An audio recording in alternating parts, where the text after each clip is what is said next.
नमस्कार, मैं प्रकाश कुमार। क्या वोट चोरी के द्वारा नीतीश कुमार ने फिर से बिहार का चुनाव जीत लिया है? क्या बीजेपी और नीतीश कुमार दोनों ने मिलकर इस चुनाव में वोट चोरी की है और उसके कारण इतना बड़ा बहुमत मिला है? अभी तक आए नतीजों के अनुसार 243 सदस्यीय विधानसभा में से 200 से भी ज्यादा सीटें जदयू और भाजपा के गठबंधन को मिला है। वो उनका आंकड़ा 200 के भी पार जाता दिखाई दे रहा है, जबकि राजद और कांग्रेस के गठबंधन को 35 सीटें भी सही से नसीब नहीं हुई। तेजस्वी यादव और राहुल गांधी बुरी तरीके से इस चुनाव में फेल हो गए हैं और बिहार ने एक तरीके से उन्हें आईना दिखा दिया है। लेकिन एनडीए की इस जीत के बाद एक बार फिर से सवाल उठने शुरू हो गए हैं कि क्या इस इलेक्शन में वोट चोरी की गई है। तो आज के वीडियो में हम यही बताने वाले हैं कि आखिर वोट चोरी किन तरीकों से की गई होगी इस इलेक्शन में, और क्या नीतीश कुमार ने ये चुनाव वोट चोरी के दम पे जीता है, नरेंद्र मोदी और अमित शाह ने क्या वोट चोरी में इस बार कुछ योगदान दिया है। उन सब पे हम बात करेंगे, लेकिन उससे पहले अगर आप हमारे चैनल पर नए हैं तो सबसे पहले आप चैनल को सब्सक्राइब कर लीजिए। उसके बाद बिहार के इस विधानसभा चुनाव में वोट चोरी को हम डिटेल में एक्सप्लेन करेंगे कि आखिर तेजस्वी की हार के क्या कारण रहे और ऐसा क्या हुआ कि नीतीश कुमार के नेतृत्व में एनडीए ने 243 में से 200 से भी ज्यादा सीटें हासिल कर ली। आज से अगर 6 महीने पहले कोई ये कह रहा होता कि बिहार में भाजपा और जदयू का गठबंधन 200 से ज्यादा सीटें जीत रहा है तो कोई ना कोई हंस देता, क्योंकि लोग ये मान कर चल रहे थे कि बिहार में बीजेपी और जदयू की सरकार इस बार चली जाएगी, नीतीश कुमार चुनाव हार जाएंगे। उनके बारे में तरह तरह की खबरें मीडिया में चल रही थी। उसमें एक ये था कि उनका स्वास्थ्य खराब है, इसके अलावा वो ऊल जुलूल लगातार बयान दे रहे थे जो कि मीडिया में चल भी रहा था। इसको लेकर लगातार यही कहा जा रहा था कि इस बार तेजस्वी यादव और राहुल गांधी के लिए बिहार की पिच सपाट है और वहां वो बड़े आराम से ये इलेक्शन जीत जाएंगे। लेकिन उसके बाद पिछले 5-6 महीनों में ऐसा क्या हुआ कि इस चुनाव में उन्हें इतनी बड़ी हार का सामना करना पड़ा। 200 सीट का अंदाजा तो कोई लगा भी नहीं सकता था, एग्जिट पोल में भी इसका अंदाजा नहीं लगाया जा सका था। इन्हीं सब बातों को लेकर एक बार फिर से बड़ा सवाल यही उठा है कि क्या बिहार के इस चुनाव को जीतने के लिए वोट चोरी का सहारा लिया गया? बीजेपी और जदयू ने क्या ऐसा किया है? हमें लगता है कि इसमें कोई मत नहीं है कि वोट चोरी तो इस चुनाव में की गई है, उसके कॉन्सेप्ट को भी हम डिटेल में समझाएंगे। लेकिन इसके अलावा तेजस्वी और राहुल गांधी की काम चोरी भी इसमें साफ साफ दिखती है कि वो कहीं ना कहीं अपने नैरेटिव को फैलाने में थोड़े से पीछे रह गए, अपने आप को जनता के सामने एक विकल्प देने में पीछे रह गए। वोट चोरी के लिए अगर हम बात करें तो कोई ऐसा कॉन्सेप्ट नहीं है कि पूरे चुनाव को कोई हाईजैक कर सकता है। अलग अलग तरीकों से इस चुनाव में वोटों की चोरी की गई। उनमें से एक है महिलाओं के खाते में 10,000 रुपए डालना। बिहार में करीब करीब 1.5 करोड़ महिलाओं के खाते में चुनाव से ठीक 2 महीने पहले, 1 महीने पहले, यहाँ तक कि वोटिंग के दौरान भी 10-10 हजार रुपए उनके अकाउंट में डाल दिए गए। ये वोट चोरी ही नहीं, ये कहीं ना कहीं घूसखोरी का भी मामला था, पैसे देकर वोट लेने का भी मामला था, क्योंकि ऐसा आज तक के इतिहास में कभी नहीं किया गया। आपने भी सुना होगा कि जब भी किसी राज्य में इलेक्शन होते हैं तो वहां 6 महीने पहले ही किसी भी तरह की राज्य की योजना को नहीं शुरू की जाती है, कुछ भी ऐसा नया प्रयोग नहीं किया जाता है।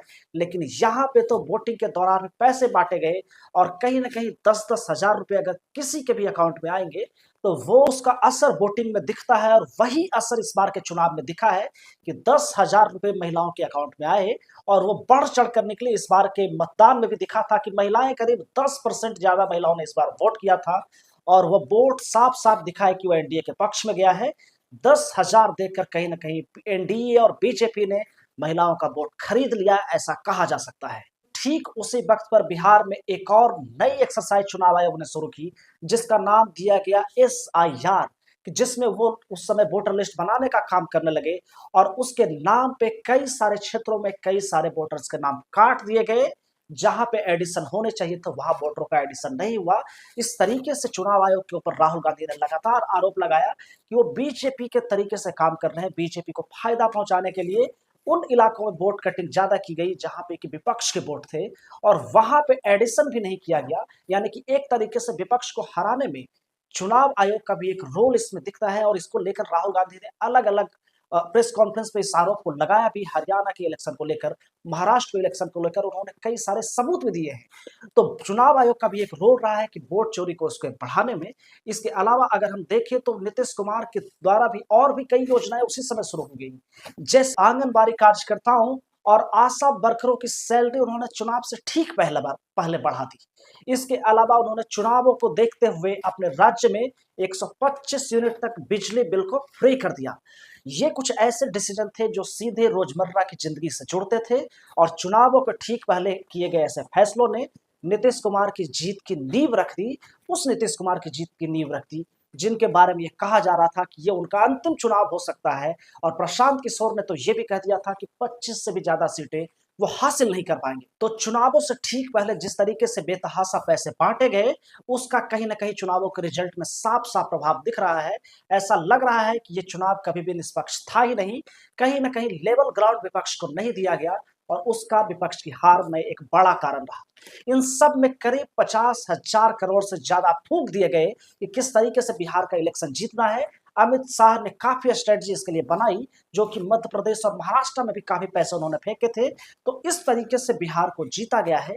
क्या अगर ये चीजें नहीं हुई होती तो क्या बिहार का रिजल्ट ऐसा होता कि 243 में से 200 से भी ज्यादा सीटें एनडीए को मिल जाती? वोट चोरी में सरकार के कई अफसरों का भी बड़ा रोल होता है। जब उन्हें लगता है कि सरकार इन्हीं की ही बनने वाली है, तो कई सारे अफसर भी सरकार की ओर से ही बैटिंग करने लग जाते हैं, और वो भी वोट चोरी में एक बड़ी भूमिका निभाते हैं।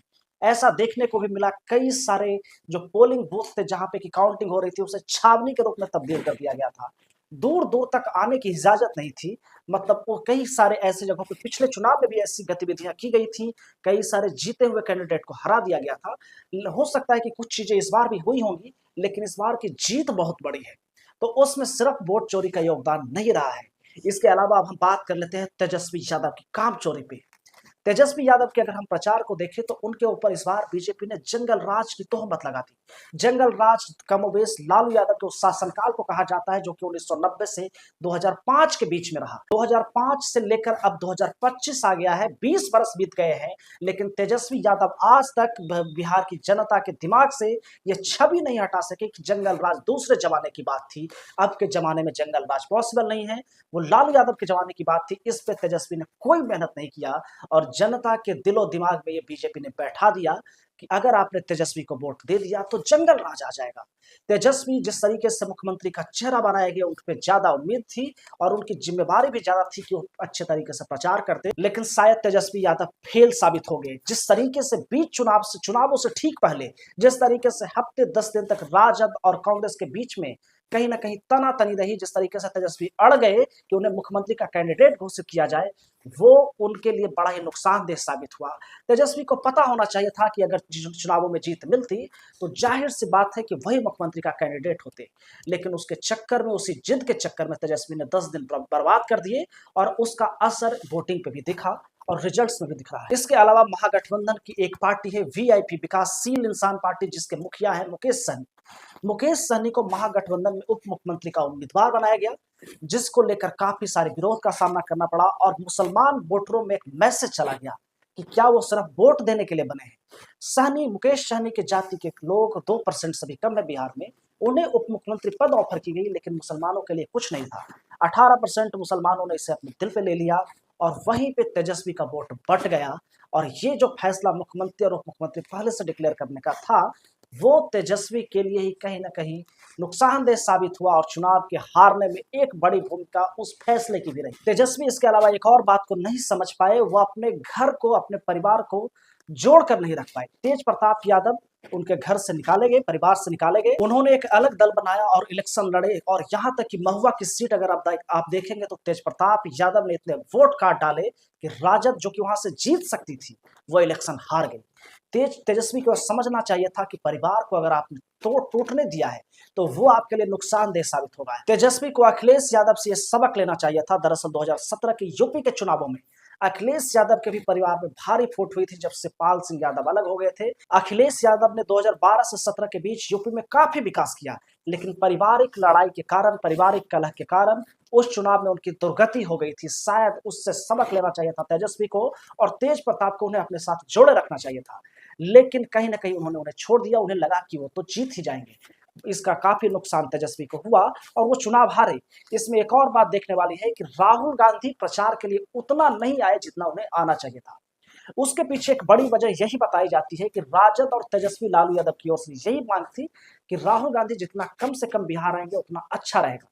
कहीं न कहीं तेजस्वी ने यहाँ पे एक बड़ी भूल कर दी, क्योंकि राहुल गांधी अगर जितना ज़्यादा बिहार का दौरा करते, तो मुस्लिम मतदाताओं से लेकर कांग्रेस के जो और भी वोटर्स हैं, वो कहीं न कहीं उनमें एक नया उत्साह आता, जो कि वोट चोरी के मुद्दे एसआईआर को लेकर जब बिहार में पदयात्रा राहुल कर रहे थे, तो एक अलग ही भीड़ दिख रही थी। लेकिन चुनावी प्रचार के समय उन्हें नहीं बुलाया गया उतना, अगर वो जाते तो तेजस्वी के लिए फायदेमंद होता। लेकिन ये रणनीति तेजस्वी ने जिस तरीके से अपनाई कि राहुल को उन्होंने कम बिहार बुलाया, वो और भी ज्यादा नुकसानदेह साबित हुई। और वहां पे तेजस्वी के लिए कहीं ना हम कह सकते हैं कि उनके उनके हार में वो अंतिम कील एक तरीके से कर दी गई कि आपने राहुल गांधी का कम इस्तेमाल किया, प्रियंका गांधी का के कम दौरे कराए गए। इसको लेकर भी राजद और तेजस्वी को सोचना पड़ेगा। कुल मिलाकर देखें तो राहुल गांधी और तेजस्वी यादव, मेन रूप से हम तेजस्वी की बात करें कि उनकी काम चोरी इस चुनावों में काफी देखी गई। शायद वो ढंग से काम कर रहे होते, उस जोशो खरोश के साथ इलेक्शन लड़ रहे होते, रणनीति रणनीति के साथ बीजेपी को जवाब दे रहे होते, तो एक अच्छा मुकाबला दे सकते थे। लेकिन वोट चोरी भी की गई है, इसमें भी कोई शक नहीं है। ये भी अब देखना दिलचस्प रहेगा कि आखिर इस देश में कब तक ये वोट चोरी चलती रहेगी। राहुल गांधी ने इस पे काफी सारी प्रेस कॉन्फ्रेंस की है, शायद बिहार इलेक्शन के बाद भी वो कुछ ना कुछ करेंगे। उस पर भी देखना दिलचस्प होगा कि क्या सुप्रीम कोर्ट इसी तरीके से इस देश में चुनाव होते देते रहेगा। क्योंकि ये बहुत ही गंभीर बात है कि आप इलेक्शन से पहले 10,000 रुपए कुछ पैसे आप बांट दें, और वो कहीं ना कहीं वोटर इन्फ्लुएंस हो जाता है, वो उसी सरकार को वोट दे आता है, और अगले 5 साल तक उसे उसी सरकार को झेलना पड़ता है जब तक उसे गलती समझ आती है। लेकिन 5 साल वो झेलने के लिए वोटर विवश हो जाता है। तो ये इन चीजों पे सुप्रीम कोर्ट को भी ध्यान देना होगा कि आखिर लेवल प्लेइंग फील्ड पक्ष और विपक्ष को क्यों नहीं प्रोवाइड कराया जा रहा है। जब लेवल प्लेइंग फील्ड मिलेगा ही नहीं, तो जो लोग सत्ता में है वो तो चुनाव जीत ही जाएंगे। देखना दिलचस्प रहेगा कि बिहार के इस चुनावों को लेकर वोट चोरी का यह मुद्दा कितना आगे बढ़ता है, और क्या इस पे कुछ हो भी पाता है या नहीं हो पाता है। बाकी एनडीए ने काफी प्रचंड रूप से यहाँ पे जीत हासिल की है। इसके अलावा एक और पार्टी है जनसुराज के प्रशांत किशोर को भी एक बड़ी हार मिली है। प्रशांत किशोर ने काफी मेहनत की थी, 3 साल उन्होंने भी पदयात्रा की थी, डिजिटल को आप कहें तो डिजिटल मीडिया को बिल्कुल हाईचेक कर लिया था, लेकिन उनके कुछ भी काम नहीं आए। कई सारे इंटरव्यू प्रशांत किशोर ने दिए, कई सारे पॉडकास्ट किए, लेकिन उन्हें भी करारी हार का सामना करना पड़ा, खाता तक नहीं खुल पाया, वोटों के परसेंटेज में भी काफी नीचे चले गए, कोई उनका जनाधार नहीं दिखा।